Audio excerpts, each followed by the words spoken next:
All right. Hi, everyone. Welcome. I'm to the session on what libraries can do to help prevent youth homelessness. I'm Julianne Winkelstein. My pronouns are she and her, and I'm currently stably housed. On their own, libraries can't prevent youth homelessness, but I'm hoping today that you'll get some ideas about connections that you could make and resources that you could provide that would help address youth homelessness. I also want to acknowledge that I don't know what you're already doing in your libraries related to youth, so it's probably a lot. And if there's anything that you would like to contribute to my story, I'd love to hear from you. And I have my email on the last slide. This is new for me. I've been talking about youth homelessness in libraries for a long time, but I just started really trying to focus more on prevention. And so I'm trying to collect ideas of what libraries are doing that could intersect with this whole concept. I'm going to go on to the next two slides, and then I'm going to turn off my camera and I'll turn it back on at the end. So let me see, next slide. Okay, so the question is, did I start recording? And yes, I did. All right. And this is me acknowledging that this SJSU, where I got my master's degree in library science, is a founding partner of this. Right. So this is our agenda. I'm going to turn off my camera right now, and then I'll come back to you with my camera on. This is our agenda for today. I'll be providing a brief introduction to youth homelessness, and then I'm going to talk about what prevention is and what it can look like, and then give you some ideas for what libraries can do, and I'll end with any questions that you might have. Oops, wrong thing. Okay. As we move through this presentation, we need to keep in mind why this topic is important and be constantly on the lookout, I think, for how libraries can be involved in the work. In this quote from Away Home, we see not only the impact on youth of experiencing homelessness, but one way that we can intersect with what needs to be done. As you can see in the highlighted section, whenever I see something that I think, oh, a library could do that, I tend to pull it out. And so this case, fostering a sense of belonging and identity. So brief introduction to youth homelessness. I had to take out a ton of slides to keep in my time frame. I could talk to you for hours about this, but I've controlled myself. So this is going to be a pretty brief introduction, but I wanted to give you an idea in case you're not familiar with the topic. So defining homelessness, and this is a quote from a young person who was part of the research project that is at the bottom of the slide. Homelessness is when you have to think every day of where you're going to sleep that night. When someone asks you where you live and you don't know how to answer. It's not having a place to go at any time where you know that you will be safe. So I couldn't get it to stop transitioning that one word, and I don't know why. I kept hitting no transition, but it still did it. Anyway, I'm going to start with a story, just to kind of give you an idea, kind of put you in the world, I guess. One evening, a few years ago, I was organizing the books at a youth emergency shelter, and then a young man, I'll call him Tyler, was sitting on a small couch right up near the bookshelves, which were up against the wall. We said hello to each other, and he asked me how I was. I told him I was fine, though I was tired, and then I asked him the same. He said he was tired too. I shook hands with him. I told him my name. He offered me his name, and he said he was waiting until 10 p.m. to see if he would be able to have a bed there that night. Because at this emergency shelter, 26 of the beds can be reserved in advance if you keep showing up. And then every night there are 5 last-minute openings. But those beds aren't released until 10 p.m. And I should mention that a bed at this shelter is a mat on the floor in one large room, because it's the community room for the church where the shelter was housed. A few minutes later, Tyler asked if he could borrow my phone. So I handed it to him, and he spoke to someone for a few minutes. Then he handed it back, and he thanked me. And then he curled up on that tiny couch with his eyes closed. It was now 8:30 p.m., so I knew he had an hour and a half to wait. When I left at 9 p.m., Tyler opened his eyes and smiled at me and said, "Take care." I have no idea where he slept that night or any night after that. I never saw him again. In the town where the shelter was located, there are approximately 200 transitional aged youth, or TAY, without homes, and this was one shelter. The only shelter, and their maximum capacity was 31. So who are the young people like Tyler? This slide has two photos from the Night Ministry, which is located in Chicago. They provide human connection, housing support, healthcare for people experiencing homelessness, including youth, and they're a great organization. And as you can see, I've highlighted human connection because, well, libraries could do that, right? The young people I'm talking about today are what are called unaccompanied youth, which means they are not with family or guardian. There's no one taking care of them and making sure they're safe. Their ages range from 12 to 24. They can be sheltered or they can be unsheltered. They may be in short-term shelters, such as emergency shelters or transitional housing. They also may be couch surfing, staying in abandoned buildings, sleeping in cars, tents, under overpasses, in buildings on college campuses, riding the subway or the bus, and so on. Life for them is unpredictable. They can blend in with youth who are stably housed, and this can make it difficult and challenging to identify them. So if they come into your library and they don't feel safe, they won't tell you their housing status. However their lives are described, the youth are at risk in myriad ways.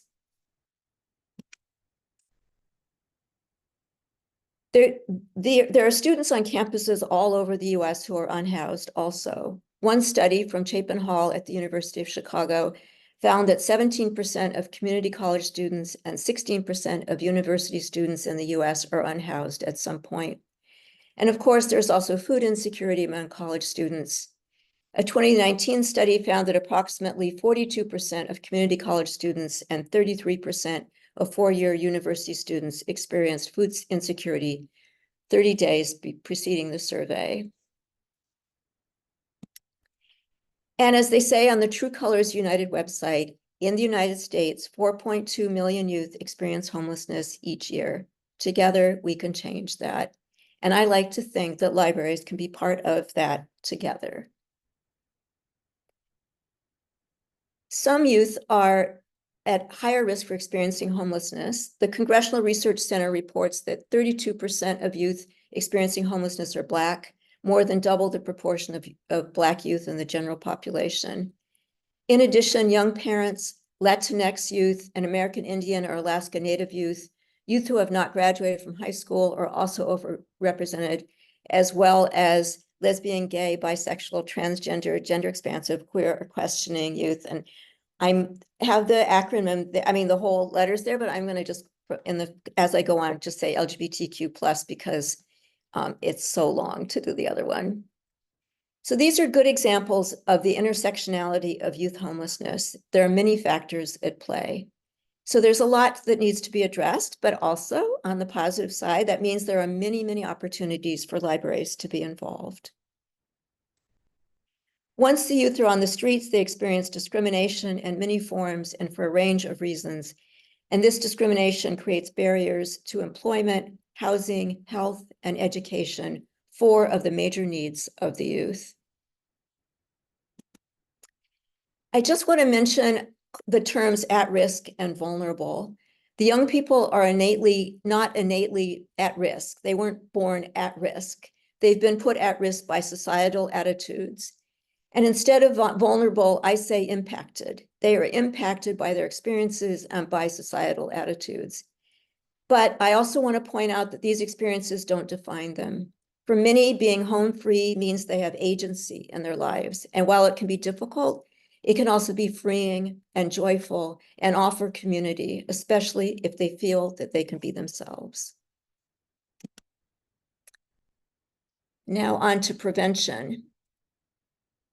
Here's one definition from the Canadian Observatory on Homelessness. Oh, gotta go to that slide.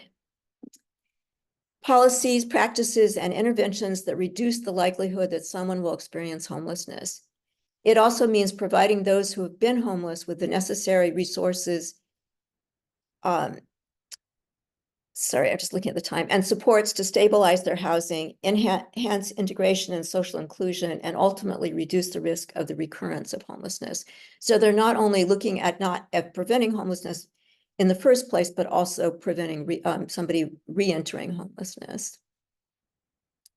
And this is an opportunity, and there are many, I hope, while during my presentation, for you to ask yourself, what could my library do that fits into this?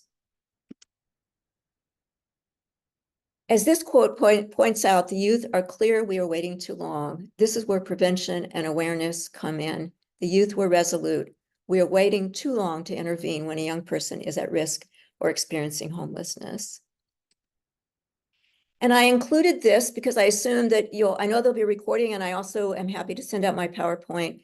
So I'm including this as this graphic because it includes 6 action areas, and I'm hoping that being able to look at that graphic, you could identify maybe just one thing that your library could help with. And here's some guidance as you look at this issue. You look at racial equity and justice work in library and community will affect these young people. Support youth who are LGBTQ+. Examine your assumptions. What are your assumptions about people, about life, about who's in your community, what their needs are?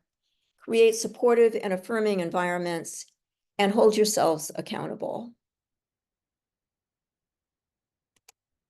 And I put together this list of an intersection of what I saw as an intersection of libraries and youth needs in terms of prevention, and also, of course, youth that are already unhoused. So social skills, these are things that the libraries could help maybe provide: social skills, social supports, legal services, immigration support, social connections, active engagement, for example, bringing in youth advisory boards, family mediation, school-based interventions, educational needs. Look at adultism, which is a prejudice toward and discrimination against children and younger adults based on their age. Look at power imbalances, center the voices of the young people, listen to their lived experience if they choose to share their stories, and honor their time and their expertise.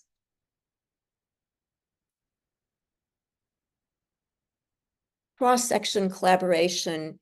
Cross-section collaboration is key, including partnerships.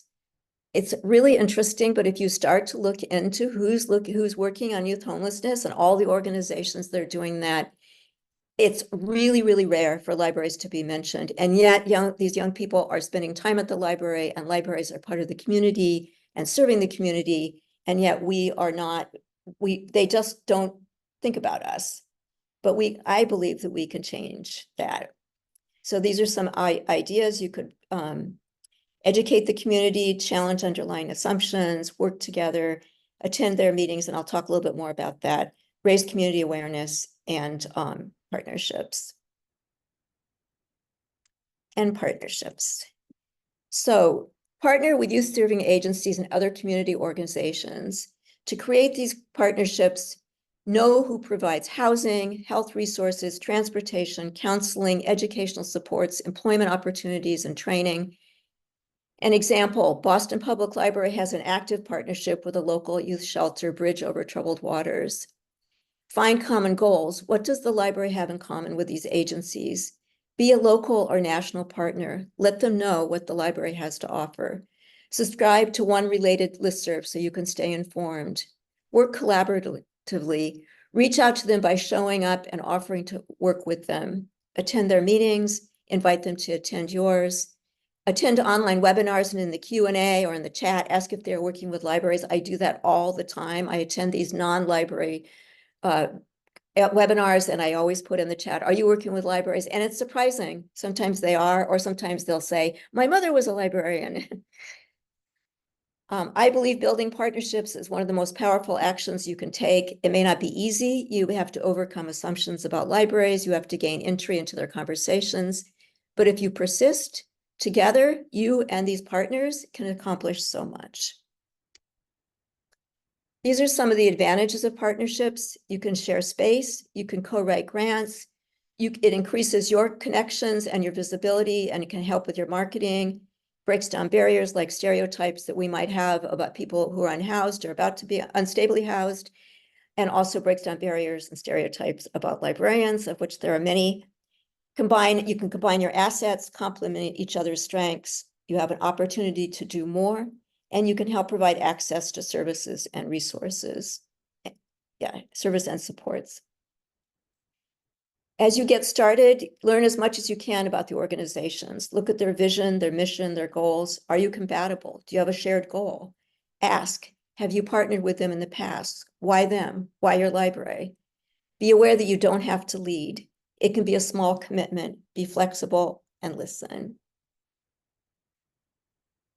And this is one example that I came up with. Was I was just reading this article that was on Inside Higher Ed, and I was all about, I know you're probably very aware of what happened with the new FAFSA, and I was thinking this is something that libraries could help with, could partner with a school, a college, a university, a student organization, a parent organization, whatever, and help with this. This is something that would be a tangible result, and it could maybe help one student continue with school or go to school, and then ultimately prevent them from experiencing homelessness.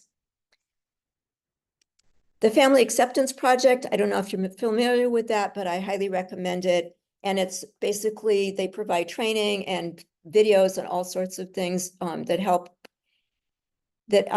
families be accepting of their LGBTQ plus youth. You could be, is a great example. Let's see, you could help one, if you worked with them, you maybe could help one young person from being kicked out.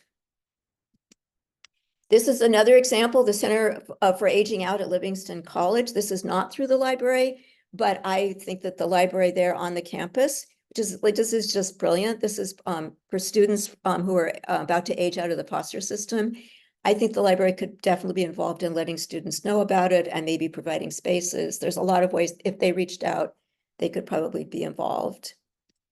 And this is another example. I don't know if you're familiar with Berkeley Underground Scholars, but these are all students who have what are called justice impacted, I think. They've been part of the carceral system.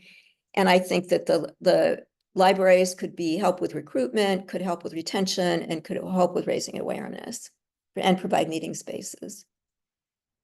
These are some examples of what some libraries are doing. Some libraries like Boston Public Library provide safe place training given by staff at a local shelter. Another librarians train as advocates for RAN, Rapid Alert Network, which provides direct connections to local service providers to help with immediate and specific needs. One library has created a network that provides free transportation to local services. And of course, transportation is critical in urban areas and really critical in rural areas. Several offer extensive staff training. More and more public libraries, as you're probably aware, are hiring social workers or public health workers. One library has a youth advisory council that is made up of unhoused youth, newly housed youth, and youth who just care about the topic, as the person who told me about it said. As she told me, we spend a lot of time listening to them and bouncing ideas off of them. For young people, I go back to the fact that it is all about relationship building and connecting with the youth. And then I just want to end with this. This is really a compact, and I know it was very quick, but I just want to end with this. Based on the idea of cultural humility, we can remind ourselves of the power imbalances that exist between us and these youth, the impacted youth. And we can consider, as libraries and as entities and as separate people, we can consider how we could mitigate these power imbalances with respectful and engaged personal interactions, with flexible and informed service, with positive signage, with partnerships, and with relevant resources presented in ways that are not reliant on rigid rules and policies. In addition, homelessness creates and is created by power imbalances. And as agencies, community members, and library staff, we can partner and advocate for services and housing that will redress some of these power imbalances at a local and even national level. We can consider our institutions and know how they are or are not supportive of these kinds of reflections and action, and how they could begin to make changes. We could begin to make changes if they are not. These are some of the references. And this is the time for Q&A, and I will figure out how to turn my video back on. And this is my email address, and I hope that if you have any questions, comments, suggestions, I would love to hear from you. All right. Dr. Winkelstein, it appears there are some questions in the chat for you. Do you want me to read them or would you like to read them? I can look at the chat. Let me see. I have to start with the first one, I guess. In terms of making library cards of minors on house once a code, how have others handled that situation?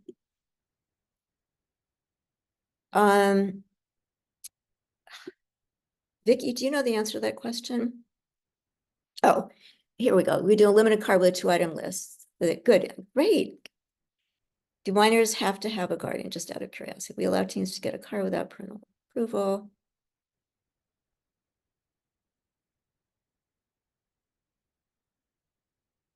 I'm just reading these questions, sorry. Has a great approach to services who might be unhoused. They have great insight on the topic. Great, I will contact them. And Charlotte, thank you. So I don't know if there's any, do you have any suggestions on how these could be adapted for colleges and universities? How, Jackie, how some of the approaches I'm talking about, is that what you mean? Yeah, I think that's absolutely the academic libraries, college and universities need to be addressing or helping prevent the young people who are on their campuses from becoming unhoused. And as I mentioned, there are a lot of them who are already unhoused. There's a great program at, I think it's Georgia State University, that is addressing homelessness. And I don't have it right off the top of my head, but if you email me, I can give you that information. I'd be happy to send you a link to that. She's the person who runs it is one of my guest speakers. Is that what you meant? Yeah, okay. So yeah, I'm happy to tell you about that. I was going to put that in and I just felt like I'd packed in so much already. But yes, please email me.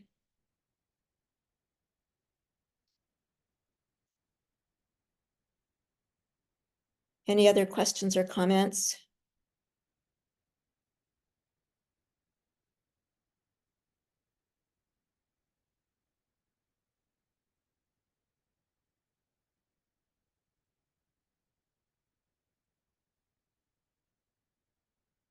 I hope that one of the things I was gonna mention is that I think I worry that there's a tendency that people who are already working in libraries feel like this is just too much, like they're already doing enough, and somehow having to address youth homeless is going to be too much. And I thought of this great metaphor for it. I'm just, in case anybody has any questions, I'm just going to fill the space for a minute.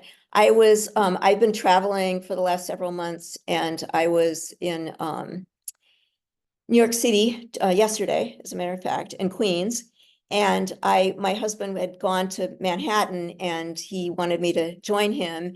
And he said, you could take the subway, which would mean I would be, I'd have to find the subway station, and then I would have to find the train, and then I would have to find the track, and then I'd have to possibly change trains and find another track. And I was just like totally overwhelmed by the idea of doing this thing, which would be simple to somebody who's used to doing it, right? And then I remembered that there was the Long Island Railroad, which was just like a block from where I was staying. And for the Long Island Railroad, all I had to do was walk over there, buy a ticket, get on, and get off 16 minutes later at Penn Station. And I didn't have to do any of the other things that I was worried about. I didn't even have to find the track, because there was only one track that went one way and one track went the other way.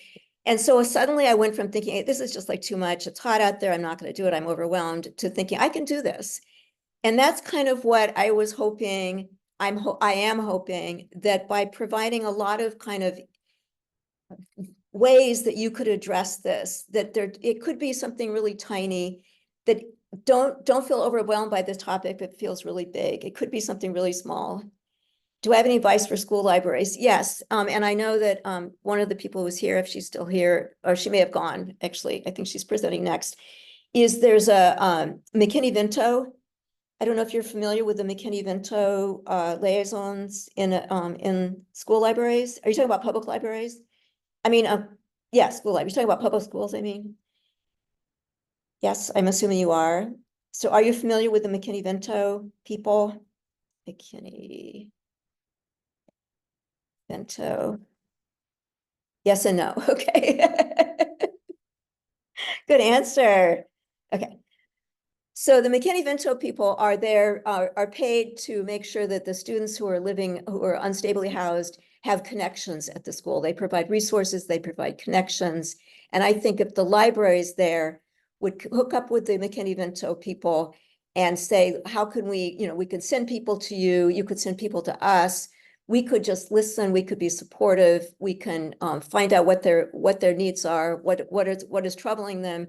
Just being there, like I did a research project several years ago about attitudes towards libraries and with undergraduates, and so many of the undergraduates talked about how their impressions of libraries came from when they were in school and elementary school. And if the librarian was nice, they liked libraries. And if the librarian was not nice, they didn't like libraries. And I think that just providing a safe place that feels supportive and warm, and you learn their name and you say hello, and you gradually help them get to know you and feel comfortable telling you what's going on is really the approach and for all of the libraries. Does that help at all, Deborah?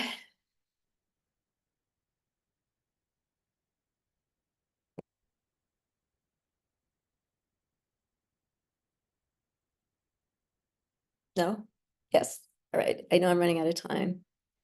Yes, thank you. And Vicki Turilli, who's going to be presenting next, is the person who knows more about McKinney-Vento liaisons than anybody I've ever met, except maybe the liaisons themselves. So if you're attending her presentation, you could ask her about it. Otherwise, I would encourage you to reach out to her.